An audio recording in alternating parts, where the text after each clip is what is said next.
Warren East is the CEO of ARM Holdings, a UK chip designer whose products turn up in almost every mobile phone. He joins us from San Francisco. Warren East, welcome to the program. Hi. Talk a little bit, if you can, about what is going on in this world of destocking and inventory rebuild. We seem to have gone through a cycle where the inventory was all flushed out. What are you seeing right now in terms of rebuilding that inventory? Well, we are seeing shipments back at the same sort of level that they were at about 12 months ago, actually, before this downturn started. And the destocking was really very, very severe. But from about April this year, things have been gradually recovering. And as you said in the intro a moment ago, then the industry at large is looking at growth over the next 12 months of around about 10%.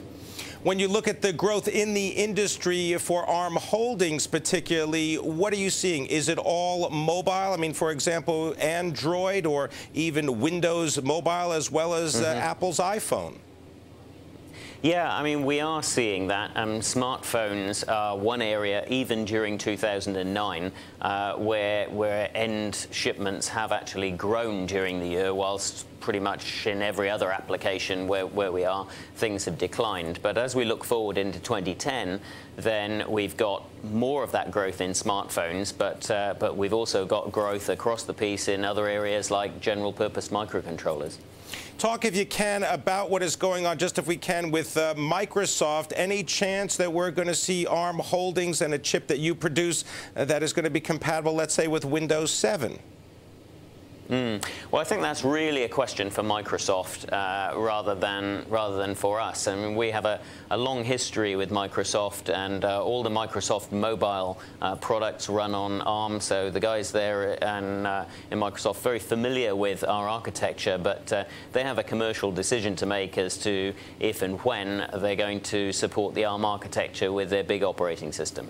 Now, it's been known that Hon Hai, this is the Taiwanese producer, they are using your designs for chips for phones in the Chinese market. Are you seeing greater growth in Asia?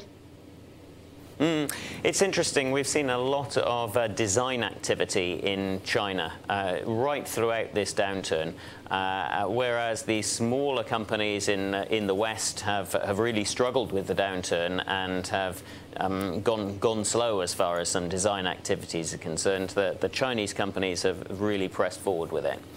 Talk about the design activity. Sorry, I beg your pardon. Go ahead.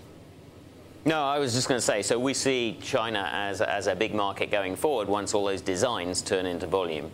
Talk a little bit about, if you can, about designs and this whole idea of power versus heat and why that balance is so crucial in the work that you do.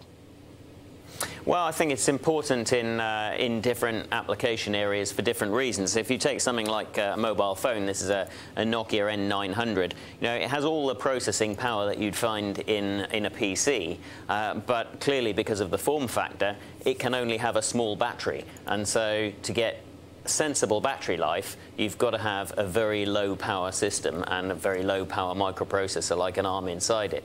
In other applications where you're not constrained so much by size, the low power is also important because it frees up the industrial designers to do what they want when you can make the electronics very small due to the fact that it's low power. It also improves reliability, which improves cost and means that as consumers we can go and buy products more cheaply. All right, we're going to have to leave it there. I want to thank you very much, Warren East, the head of ARM Holdings.